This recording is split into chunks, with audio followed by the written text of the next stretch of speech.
Tapi kita coba mengakomodir, yaitu adalah perusahaan-perusahaan yang mereka mempunyai kesulitan. Menurut lu, kira-kira sebetulnya masalah apa sih yang terjadi dalam dunia bisnis? Nah, itulah kenapa kita harus tahu kapan pakai yang mana. Ini yang kita sebut istilah itu adalah navigating paradigm. Apa action plan lu toward lu punya goals, ya kan? Dan lu harus pilih satu hal yang menurut lu strategi yang memang akan membawa lu menuju tujuan yang lu inginkan. Jangan lu diam, apalagi setback. Lu jalan aja lu habis. Kenapa?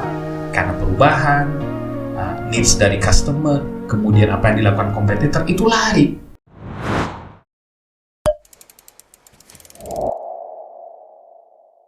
Halo, di esensi kali ini kita mau bahas sesuatu yang gini.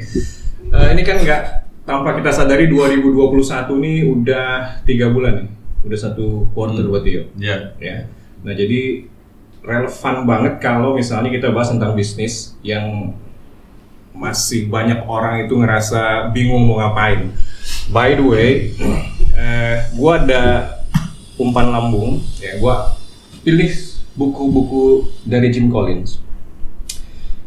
Buku yang dia bikin berapa buku ya? Trilogi. Banyak buku ya. Tapi ada yang buku ini nih yang gua mau bahas kali ini buat umpan lambung lo adalah Built to Last. Ya.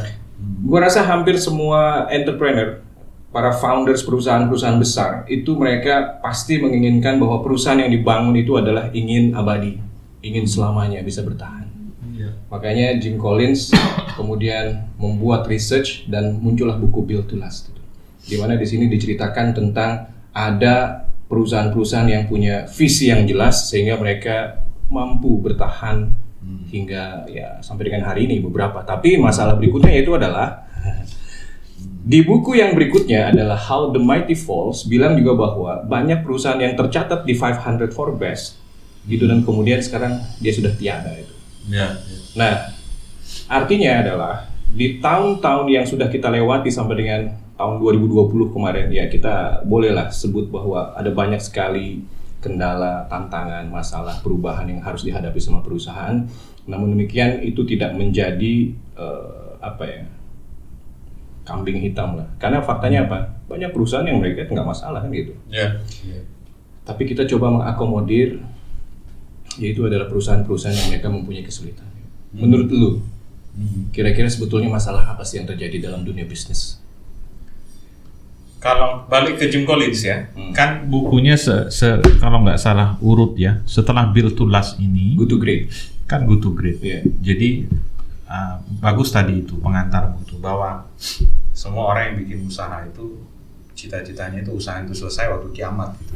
Iya. Sebelum kiamat itu perusahaan ada dan membesar gitu. Everlast. Nah, lalu si Collins sama tim itu kan bikin riset sekitar 8 tahun lebih, melibatkan lebih dari 1.000 perusahaan, mencari faktor-faktor apa sih yang berkontribusi membuat perusahaan itu jadi great. Yeah.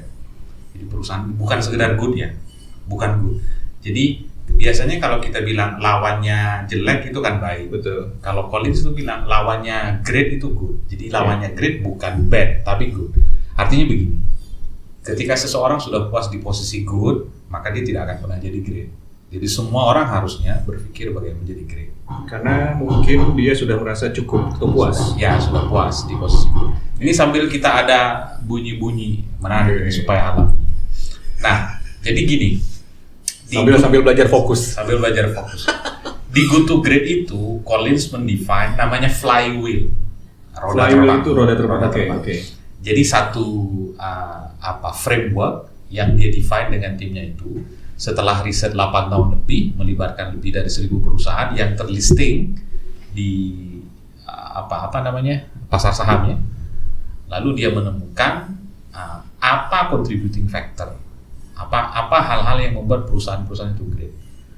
Singkat cerita, di-define lah 11 perusahaan yang masuk kategori great company.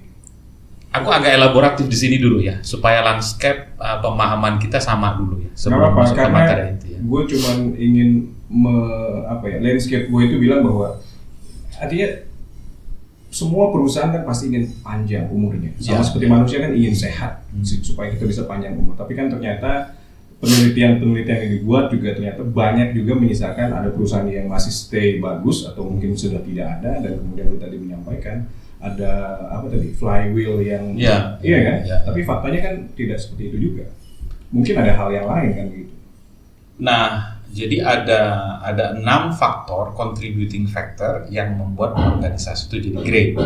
Maka muncullah itu ditulis dalam buku Good to Great. Ya. Lalu kita ke sini ya. Lalu dia riset juga, ternyata fakta di lapangan banyak sekali perusahaan-perusahaan besar yang fail, yang mati. Maka itu dielaborasi secara jernih dalam buku How the Mighty Fall. Bagaimana para raksasa itu mati. Singkat cerita, singkatnya aja ya. Nanti di sini teman-teman nanti bisa menemukan adanya skematik bagaimana perusahaan besar itu bisa mati. Ternyata perusahaan itu, based on risetnya itu mati itu tidak begini dari besar terus jatuh. Tapi nggak langsung nyungsep nggak nyungsep. Jadi begini, seret naik dulu ke atas lalu turun. Oke. Nah, fase ini yang harus difahami sama orang. Mungkin bahasan ini kita elaborasi di lain waktu, kita bahas yang ini ya. Oke, spesifik kita bahas spesifik ya, spesifik. Karena sekarang kita mau bahas lanjutannya dulu. Pertanyaan sekarang kan jadi begini nih. Terus bagaimana supaya kita berbisnis, kamu, aku, nih teman-teman di sini. I believe lots of our viewers ini adalah decision makers di level pengambil keputusan ya. Bagaimana kita belajar dari science ini untuk memastikan bahwa pilihan-pilihan terbaik itu membantu memastikan bisnis kita terleverasi secara positif ke depan. Jadi kita akan fokus di situnya. Iya, karena kan yang gue tanya ke lo tadi itu adalah di mana pembukaan gue bisnis mengalami situasi yang bagus, kemudian hari ini juga kita masih di kuarter 1. Yang gue deteksi ada beberapa teman gue masih bingung, dia kebingungan dalam menentukan sikap. Apakah mereka harus ngegas apa ngerem? Pastinya kan itu juga sebuah pekerjaan yang tidak mudah untuk para pembuat keputusan, karena kan mereka dituntut oleh para pemegang saham, terutama kan begitu. Nah di sini gue tanya sama lu tadi, what do you think our business situation today is in your point of view? Sekarang kita di 2021 ya. Q1. 2021 kita di Q1 yang sedang mengalami pandemi. Sebenarnya sebelum kita pandemik di 2020 sudah ada beberapa bahasan yang bicara tentang kondisi. Triggering faktornya itu adalah tahun 94. Tahun 94 itu adalah awal kita lakukan digitalisasi di dunia.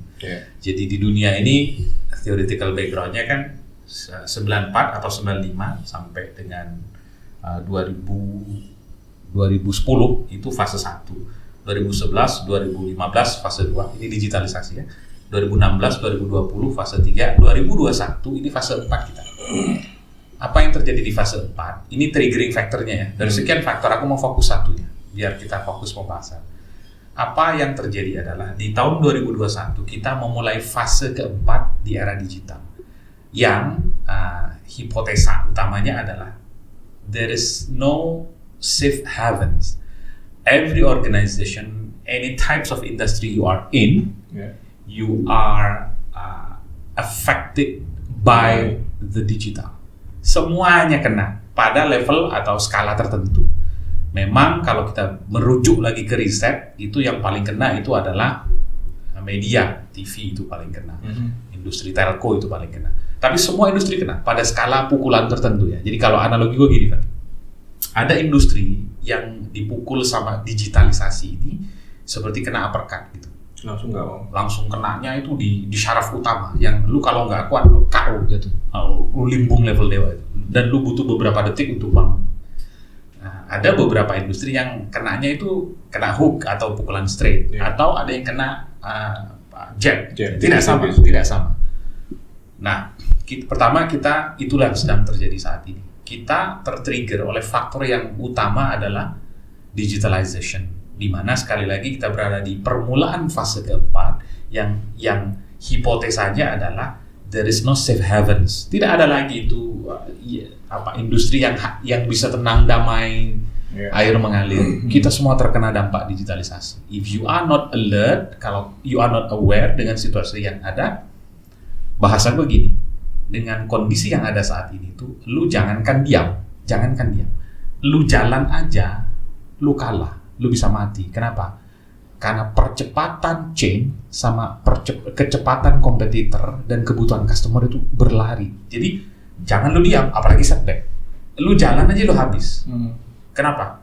Karena perubahan, needs dari customer, kemudian apa yang dilakukan kompetitor itu lari sudah. Ya, belum lagi regulasi pemerintah untuk melarang ini melarang. Salah satunya dalam chain, kalau kita bicara chain, salah satu komponennya itu adalah regulatory. Salah satunya itu. Nah, itulah kenapa mari nomor satu, aku mau ngajak teman-teman semua ini, para decision maker atau entrepreneur, bahwa kita sekarang berada di suatu situasi yang dikenal dengan istilah we are now in the paradox situation.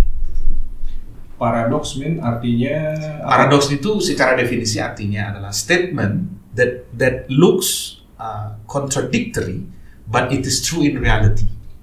Dia bertolak belakang. Ya, statements berarti ada dua proposition atau dua pernyataan atau ada dua kenyataan yang contradictory.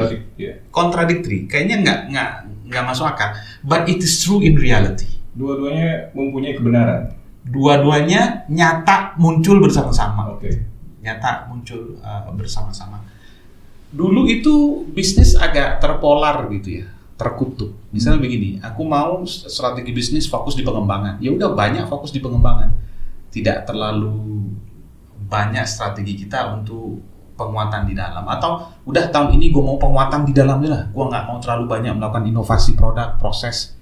Udah fokus di penguatan. Itu dulu kau bisa memilih salah satu dari dua kutub itu. Either kau akan berfokus pada pengembangan strategi bisnis atau pada penguatan internal.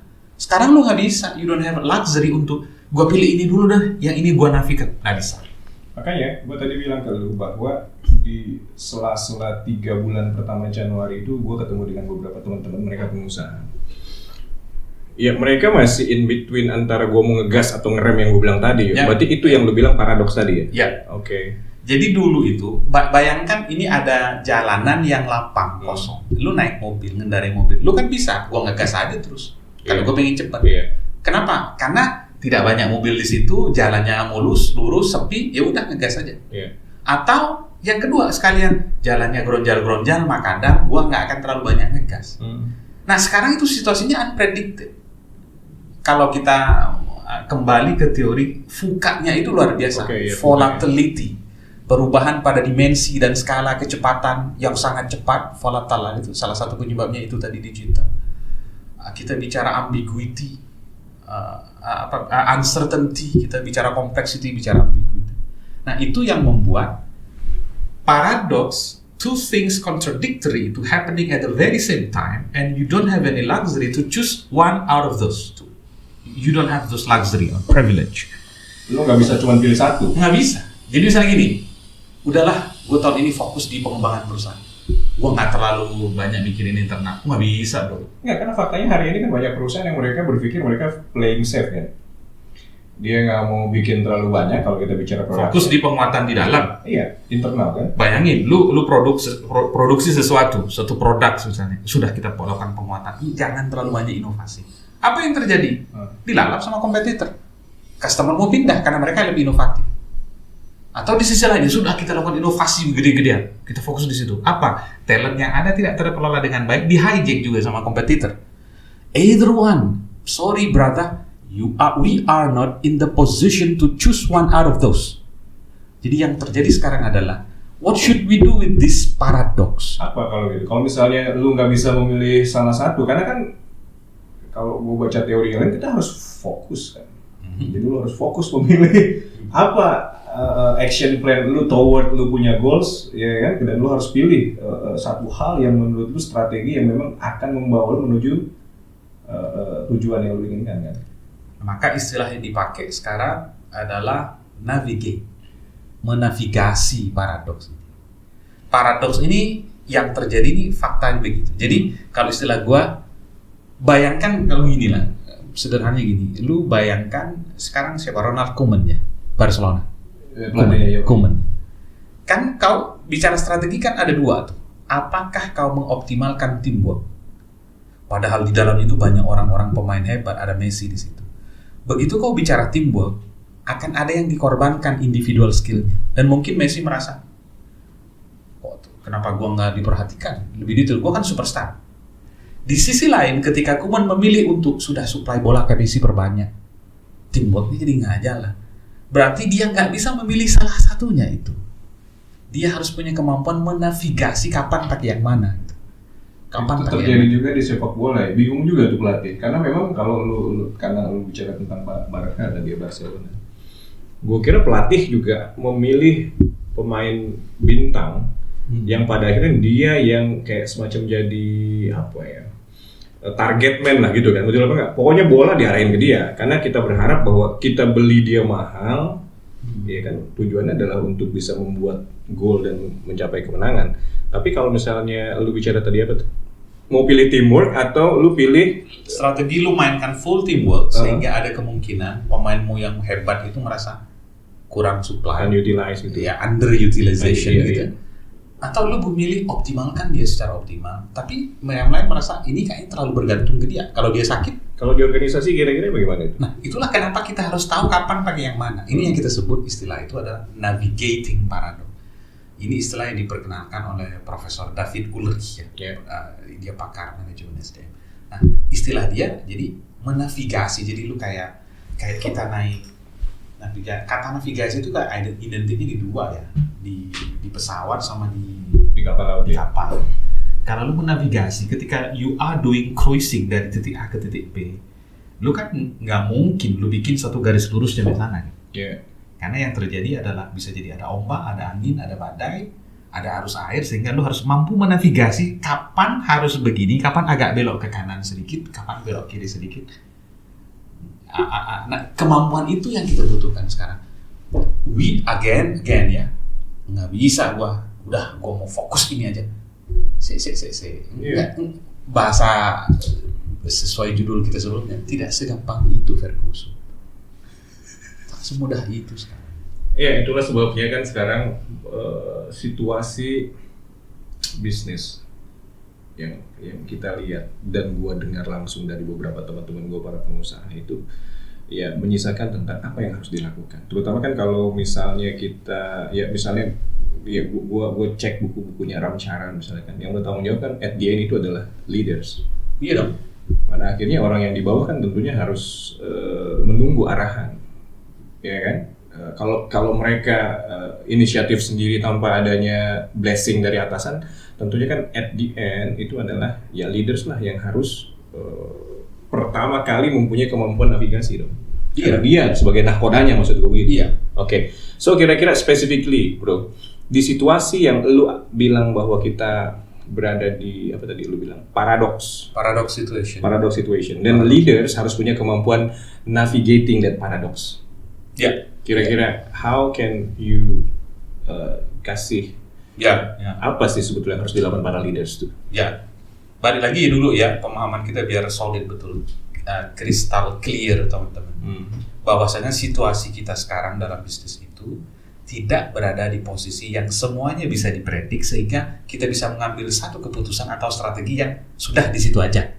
Kenapa? Karena contributing factor dalam kita membuat keputusan itu perubahannya velocity-nya kuat. Yeah. Sehingga lu harus bisa menavigasi kapan gue ke kiri sedikit, habis itu ke kanan, habis itu gue diem di tengah.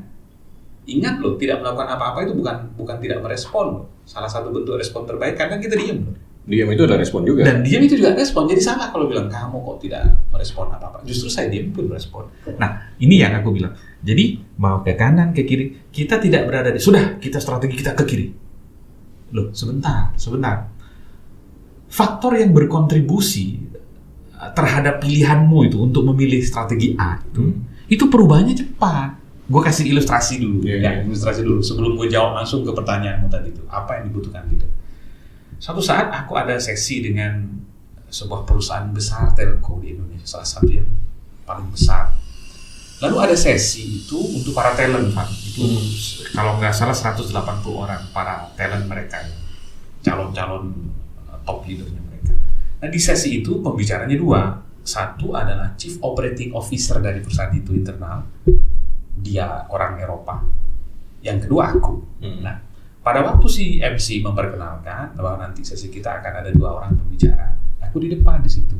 Kebetulan aku duduk di sebelahnya Chief Operating Officer ini. Waktu si MC lagi mau buka. Terus aku tanya beliau, Pak, is it allowed for me to sit down here while you delivering your strategy in front of your people, or you want me to go outside?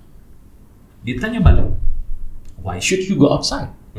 Because you are about to deliver your strategy, which I consider it might be Confidential. and I am an outsider. Yep. Dan I'm not sure. Itu lu mencoba courtesy ya. Ya, dan for real, karena di beberapa tempat gue itu sudah di luar kalau ini kontennya. Gue pernah gitu juga soalnya bener. Iya. Nah, terus dibilang, no, Bagio, you don't have to go outside, you can sit down here. Iya. Is it okay? What do you mean okay? Dia bilang, you can sit down, you can tape me, Oke. you can write my strategy. Even Bagio, ini kalimat dia kedua. Even kalau lu mau Bagio, strategi yang gua akan ceritakan ke tim gua itu, lu rekam, masukin surat kabar besok. I don't mind. Gue ketawa, lu bercanda. Oh enggak, gue bercanda. Kenapa kok bisa segitunya? Dia bilang apa? Industri telco itu Bagio, velocity perubahannya itu sangat cepat. Sehingga bisa jadi strategi yang kita define terbaik saat ini akan bisa berubah secara cepat. Even dia barusan ngomong, kemudian besok udah berubah ya. Zaman teman-teman masih ingat dulu itu perang harga seperti apa di telco? Bener. Dari berapa? 10 rupiah per detik turun jadi sekian rupiah, turun jadi 1 rupiah, turun jadi 0,1 rupiah, 0,001 segala macam. Artinya leaders barusan tuh si COO tadi sadar dia sudah menginternalisasi bahwa yang namanya perubahan, kemudian strategi di dalamnya juga akan dia harus ya lu nggak perlu bukan hal yang rahasia ya, karena bisa jadi lu dengar bahkan lu publish, tiba-tiba ya bisa jadi kata-kata gua yang barusan bisa jadi basi.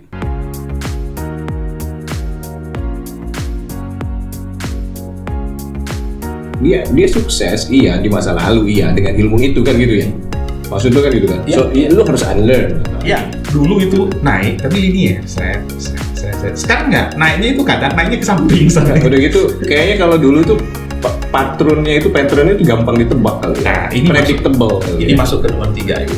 Bukan hal yang haram kalau dia harus minta nasihat dari bawahan. Banget, harusnya itulah. Enggak. Lu setuju nggak gua ngomong itu? Definisimu salah kan gara-gara dia membawa sesuatu yang berbeda dengan tesis yang ada di kepalamu. Lalu kau karena tidak sama, lalu kau anggap dia salah. Nah, ini bahaya nih kalau